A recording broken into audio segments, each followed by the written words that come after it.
Nadie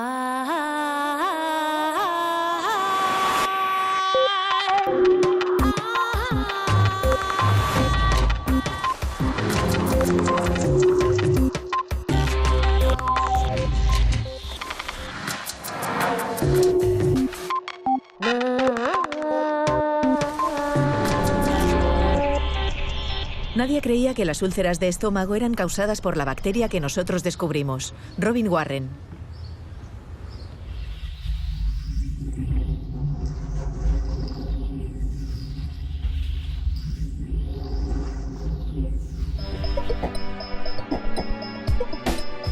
En 1979, cuando el profesor de medicina Robin Warren y su colega Barry Marshall descubrieron la bacteria Helicobacter pylori y que ésta podía vivir en el estómago y causar úlceras, la comunidad científica pensó que estaban equivocados.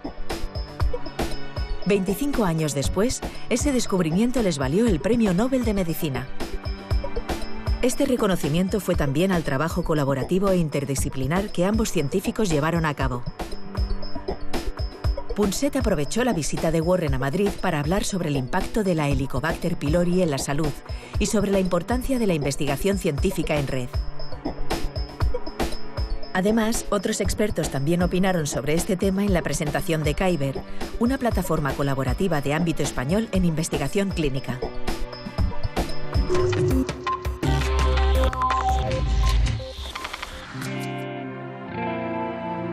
Cuando Robin Warren obtuvo la primera evidencia de que una bacteria podía vivir en el estómago, no le creyó nadie.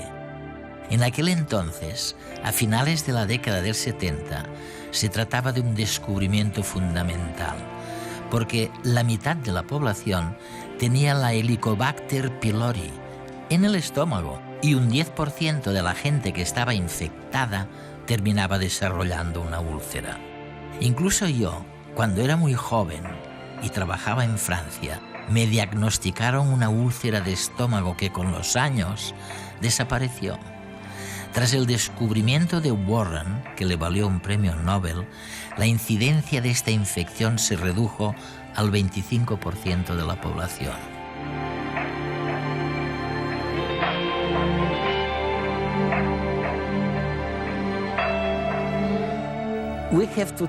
Hoy hablaremos de una cosa muy importante que ha afectado a millones de personas. Se trata de la famosa bacteria Helicobacter pylori. Así la llamas. Sí. Sabes, pensaba en tu vida como científico. Ha sido una vida extraña, bastante solitaria, corrígeme si me equivoco. Sin embargo, en alguno de tus escritos he leído que llegaste a las conclusiones que llegaste como resultado del trabajo en equipo. Tú dices que el resultado a lo que llegaste era el resultado de trabajar con los demás. Sí, mira, Eduardo, yo trabajaba como patólogo en un laboratorio y no tienes mucho contacto con la gente cuando te pasas el día mirando por el microscopio. En lugar de hablar con la gente, acabas hablándole al microscopio. Exacto. Así que supongo que, visto así, sí que era una profesión solitaria. Mientras trabajaba por mi cuenta, solamente podía encargarme de la patología, lo cual era interesante, pero jamás me habría valido un premio Nobel. Sin embargo, conocí a Barry Marshall, mi socio. Barry Marshall, sí. Juntos ampliamos el trabajo y pasamos de la patología a la patología clínica. Es decir, abordamos también las enfermedades de los pacientes. Eso significó un estudio mucho más grande y nos permitió llevar a cabo el trabajo que realizamos juntos. Es fantástico porque has dicho, no fui yo, tú lo dijiste, que Barry Marshall era mejor vendedor que Sí. tú. En efecto. A él le gusta venderle la idea a todo el mundo. A mí me gusta quedarme ahí sentado mirando por el microscopio y escribiendo. Pero demostrasteis, en cierto modo, lo que ahora designamos con un término horrible. Creo que lo llamamos conocimiento multidisciplinar. Me refiero a cuando hay personas de diferentes profesiones o diversas vocaciones como sucedió con Barry Marshall y contigo. La innovación está vinculada a este enfoque multidisciplinar, ¿no? Sí, tuvimos que hacer más cosas que analizar la patología, porque teníamos que saber qué iba mal con los pacientes. Y Barry podía hacerlo, pero yo no, porque yo estaba encerrado en el laboratorio. Y necesitábamos por lo menos eso para realizar un estudio suficientemente grande y amplio como para cubrir todo el campo. Por supuesto, ahora se ha vuelto todavía mayor y realmente se ha vuelto multidisciplinar. Ha cambiado desde que nosotros empezamos. Nosotros solamente perseguíamos una idea, pero intentamos cubrir todo el campo de la anatomía patológica y también el campo clínico, estudiando a los pacientes. De este modo pudimos obtener datos e información sobre la bacteria, pero también conectarla con pacientes con úlceras, y eso fue un gran paso. Fue el principal avance que hicimos. La medicina del siglo XXI se basa en un nuevo enfoque, donde expertos en distintas ciencias trabajan en equipo para mejorar el diagnóstico y tratamiento de las enfermedades. El hecho de que grupos multidisciplinares de matemáticos, físicos, ingenieros, médicos, etcétera, se pongan a trabajar todos juntos, también va a hacer que consigamos que la tecnología nos ayude a identificar mucho antes las enfermedades y, por tanto, a acometerlas mucho antes también. ¿Hasta qué punto un medicamento es mejor que otro? ¿Cómo se puede diferenciar de forma rápida una gripe de una meningitis? ¿Cuándo es más conveniente el uso de una resonancia magnética o de una radiografía? La coordinación de estudios que ayudan a responder este tipo de preguntas permitirá aumentar la eficiencia del sistema sanitario. En España se ha creado la plataforma Kyber con este fin. Bueno, pues Kyber es la plataforma nacional de investigación clínica. Digamos que es una corporación, una organización que reúne a los principales hospitales y núcleos de atención primaria que hacen investigación de calidad y los reúne para hacer investigación de tipo cooperativo o colaborativo en todo el territorio nacional, ¿no? Con 40 unidades de investigación en 50 hospitales de primera fila y 2.000 investigadores implicados, la idea es compartir recursos en el estudio de todo tipo de enfermedades.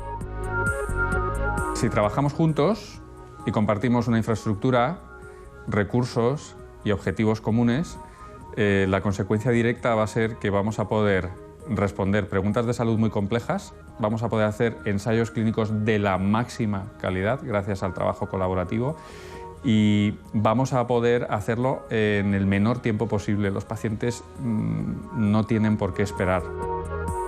Solo a través de ensayos clínicos con pacientes se pueden estudiar nuevas moléculas para fabricar fármacos cada vez mejores. Una vez que llega esa molécula a investigación clínica con pacientes, se monitoriza exhaustivamente el comportamiento de la molécula a lo largo de la investigación. Los pacientes están muy monitorizados. Probablemente a lo largo de un ensayo clínico los pacientes vayan a ser vistos por el profesional sanitario muchas más veces que en condiciones normales, con lo cual el seguimiento que se hace de los pacientes en los ensayos clínicos desde el punto de vista clínico es extraordinariamente exhaustivo.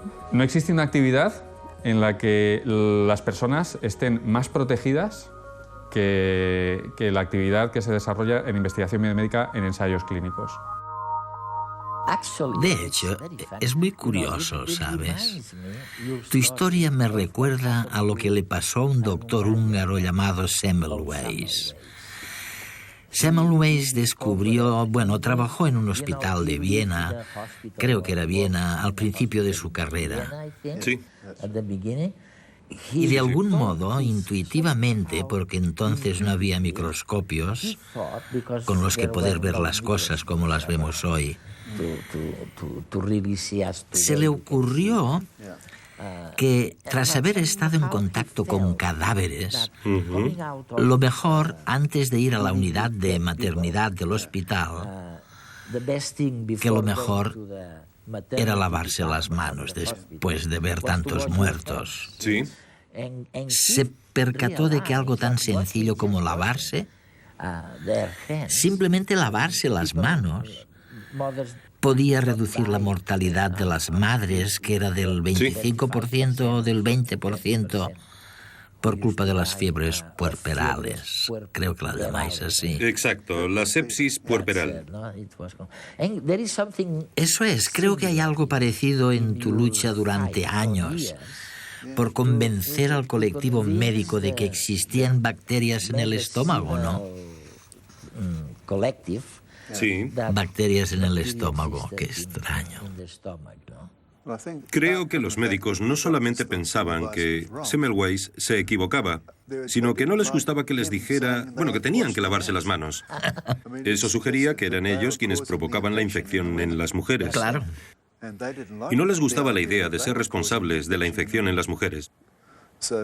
Mi caso fue distinto. Yo no me topé con algo así. Para mí el problema fue que todos pensaban que las bacterias no podían crecer en el estómago. ¿Y cómo es que todos los médicos pensaban que las bacterias no podían crecer en el estómago? ¿Por qué? Tenía mucha lógica, porque de hecho, al tragar cualquier bacteria, rápidamente muere en el estómago. Claro. El ácido estomacal la mata rápidamente. Por tanto, la idea de que algunas bacterias pudieran crecer ahí parecía ridícula. Y así había sido durante más de 100 años, desde que se empezó a estudiar las bacterias. Nadie creía que las bacterias pudieran crecer en el estómago. Así se enseñaba en los libros de texto. Todos los médicos habían aprendido que no podía haber bacterias en el estómago. Sin embargo, es fantástico, porque a ti te encantaba la fotografía y lograste fotografiar la bacteria que denominaste exactamente Helicobacter pylori. Sí. Y pudiste mostrársela en una fotografía. Se la enseñaste a tus amigos. Sí. Pero no te creían, seguían sin creerte. No creyeron que la hubieras observado en el estómago, ni tampoco creyeron que estuviera siempre vinculada con una inflamación, con el cáncer. Claramente no pensaban que las bacterias tuvieran nada que ver con el cáncer. Creo que convenían conmigo en que se relacionaban con la inflamación, pero yo creía que la provocaban.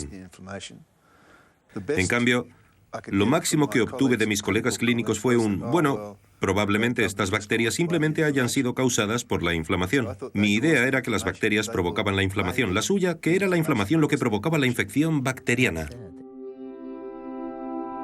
El descubrimiento de esta bacteria se inscribe en la tradición científica de derribar viejos mitos.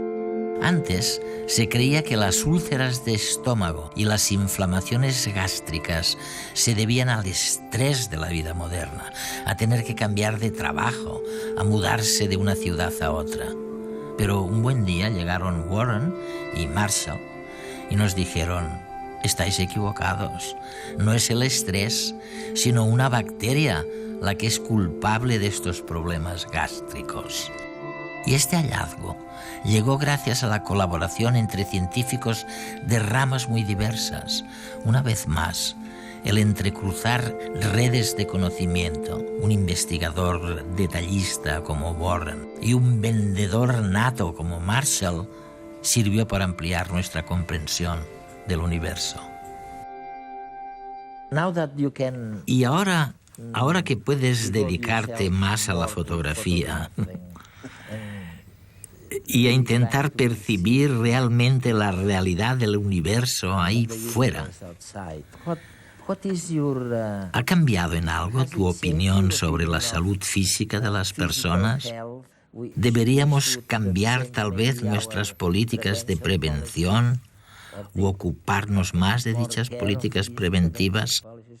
¿Qué consejos les darías a los políticos? Es muy difícil aconsejar a los políticos. No estoy muy seguro sobre los políticos, pero creo que la salud general de la población en la actualidad, especialmente en Occidente, es muy buena en comparación con la de los siglos anteriores.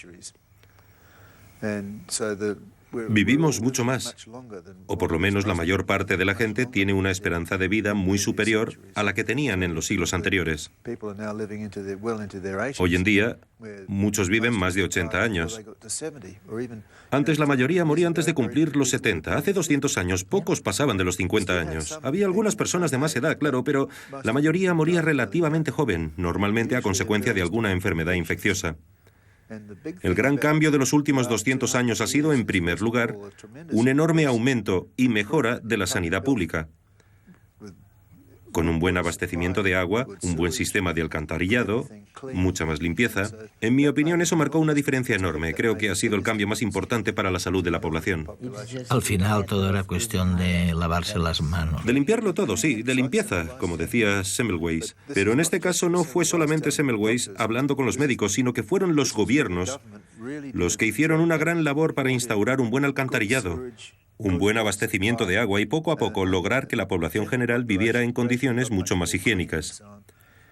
En los últimos 60 años, por supuesto, hemos tenido los antibióticos, que también han marcado una gran diferencia. Con ellos se han podido atajar infecciones que habrían provocado muchas muertes. Los antibióticos también han mejorado las cosas, aunque en mi opinión no tanto como los cambios de sanidad e higiene que acontecieron 200 años antes. Por otro lado, tenemos que tener cuidado con los antibióticos. Las bacterias se están volviendo resistentes. Y cuando eso ocurre ya no se pueden tratar las infecciones. Ahora hay mucha resistencia a los antibióticos. Me preocupa especialmente la aparición de tuberculosis provocada por bacterias resistentes. Hoy en día hay cepas de tuberculosis resistentes a todos los antibióticos que resultan muy difíciles de tratar. Si esta tendencia continúa, tal vez dentro de 20, 30 o 40 años, la tuberculosis vuelva a ser tan terrible como lo era hace 200 años, cuando muchísimas personas se infectaban y morían.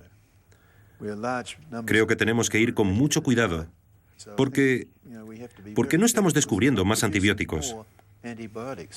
Casi todos se crearon hace 50 años y apenas se han podido descubrir nuevos antibióticos desde entonces.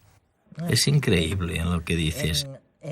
¿Y no se puede hacer nada contra las bacterias que se vuelven más resistentes a los antibióticos? Bueno, los antibióticos deberían usarse con más cuidado. Ahora mismo, muchos pacientes acuden al médico y piden un tratamiento para el catarro, cuando en realidad no es necesario un tratamiento con antibióticos. Si el niño tose, probablemente la enfermedad haya sido causada por virus y los antibióticos no surtan efecto alguno. Sin embargo, si el médico no le receta al paciente un antibiótico, puede acabar hasta con una demanda por no haberlo tratado correctamente. Es una situación muy difícil y sería necesario convencer a toda la población de que no hay que pedir antibióticos siempre, porque no siempre son necesarios. Deberían utilizarse correctamente y en menor medida. Por no hablar de que ahora mismo se administran muchísimos antibióticos a los animales de granja para impedir que contraigan infecciones, lo que provoca una resistencia bacteriana a los antibióticos todavía más generalizada. Y es algo que debemos tener en cuenta para el futuro. Vivimos en un mundo en el que es fantástico tener antibióticos. Sabemos que si contraemos una infección, podemos ir al médico y tratarnos con antibióticos para eliminarla, pero tal vez esto no dure mucho más. Es increíble. ¿Qué te parece? De tus palabras se desprendería que tu consejo es que no nos olvidemos de las bacterias como fuentes de enfermedades en el futuro. No, para ellas todo pinta bien. Eso es. Las bacterias no desaparecerán. De hecho, se están volviendo más listas. Exacto, ¿no? Próximamente, el papel de los ciudadanos en la sanidad irá más allá de evitar el abuso de los antibióticos. Cada vez más seremos parte activa en la investigación biomédica.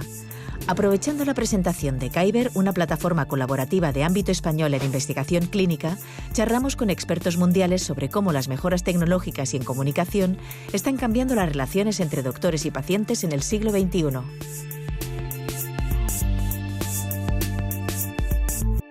Tenemos que repensar nuestros papeles, todos, porque ya el papel del médico o la médica no va a ser diagnosticar y curar como era hasta hace poco. El papel de los pacientes no va a ser el de suplicante, pasivo, esperando a que le den una receta o que le den una solución a su problema, sino tener un papel muy activo en el proceso de adaptación. Para los políticos va a ser muy difícil porque los hospitales no van a ser el centro del sistema. Luego, entonces, cortar cinta y poner ladrillo ya no va a tener el mismo impacto que había tenido hasta hace muy poco. Al contrario, va a ser más nocivo. Los pacientes se están organizando en asociaciones de pacientes, en Facebook, en cualquier red social, se juntan, se preguntan, y los profesionales sanitarios de alguna manera tendremos que salir a esa plaza, como también tenemos que salir a la calle o a los domicilios de los pacientes o a otros ámbitos donde se nos requiera, ¿no? Por ejemplo, el correo electrónico me puede servir para quitarme burocracia de la consulta de una forma asíncrona. Eso lo puedo resolver fuera de la consulta sin el paciente delante y me optimiza tiempo. Ordeno mejor mi trabajo. En redes sociales igual, yo tengo un blog y cuelgo el contenido para mis pacientes de información sanitaria en ese blog o en redes sociales y amplifico los consejos de salud que doy en consulta. Durante mucho tiempo los médicos han estado en una especie de pedestal, a veces sin quererlo, simplemente porque lo daba la propia profesión, desde el que miraban a los ciudadanos con, digamos, un ánimo paternalista. Mira, yo tengo la ciencia, te voy a decir qué debes hacer para curarte, ¿vale? Ahora eso ya ha cambiado, la relación es más de igual a igual, estamos en el mismo plano. Las generaciones que nacen ahora ya nacen con el ordenador y con la televisión y con los iPod en la cuna. O sea, es la misma población la que nos va a demandar a los profesionales pónganse al día. La medicina del siglo XXI va a ser la medicina en la que los pacientes sean definitivamente, por primera vez en la historia, protagonistas. Debemos lograr que se impliquen los pacientes, pero sobre todo, conseguir que se implique el público. Y me refiero al público general. Como ciudadano algún día me veré en la tesitura de ser un paciente, y ya he sido paciente antes. Todos lo hemos sido alguna vez. En ese sentido, todo el mundo debe implicarse.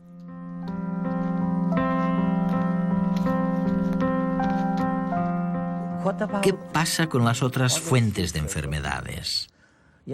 Algunos de tus amigos, los científicos que trabajan en el campo de la neurología y del cerebro, creen que si dejas que el entorno te influya en exceso, tu cuerpo reacciona de un modo distinto. ¿Opinas lo mismo?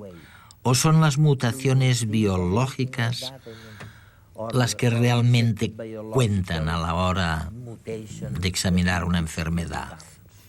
Bueno, hasta cierto punto depende de la enfermedad de la que hablemos. Normalmente, si alguien está enfermo pero se mantiene alegre y activo, no se siente tan enfermo.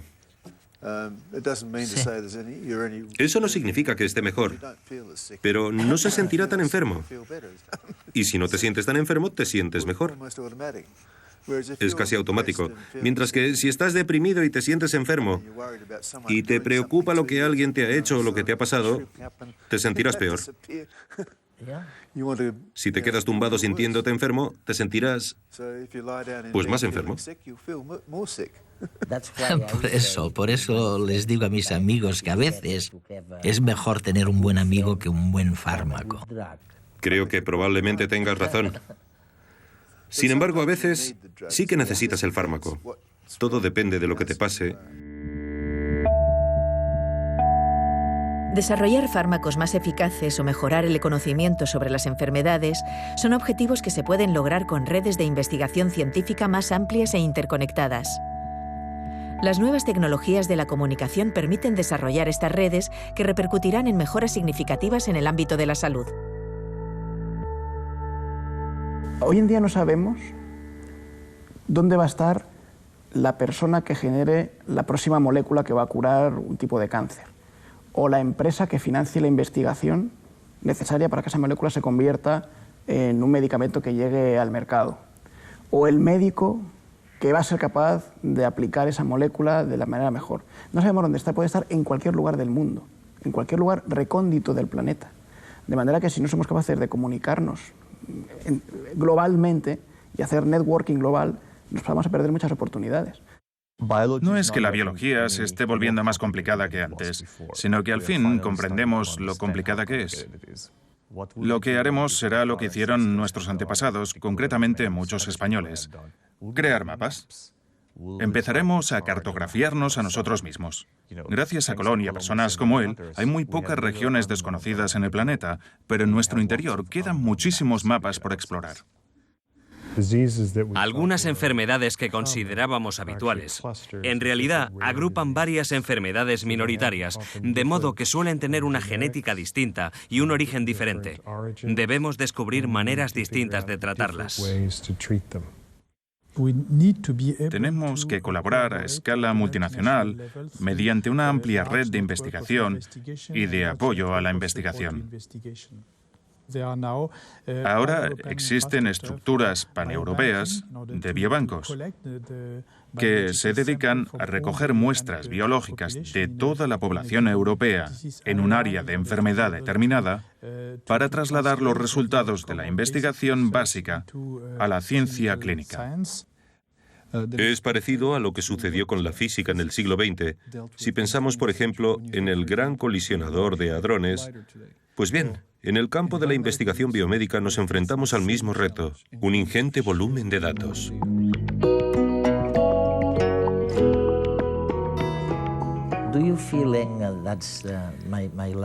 ¿Te sientes si... Oye, esta es mi última pregunta, ¿no? Sí.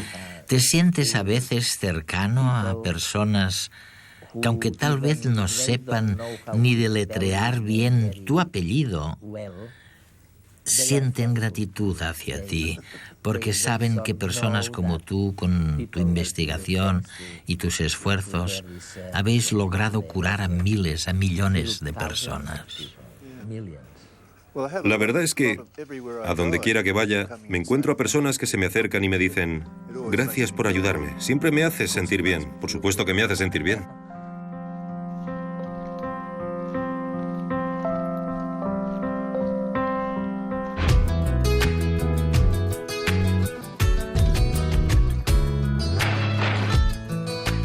Mi pregunta es, ¿los microbios tienen microbios que les enferman?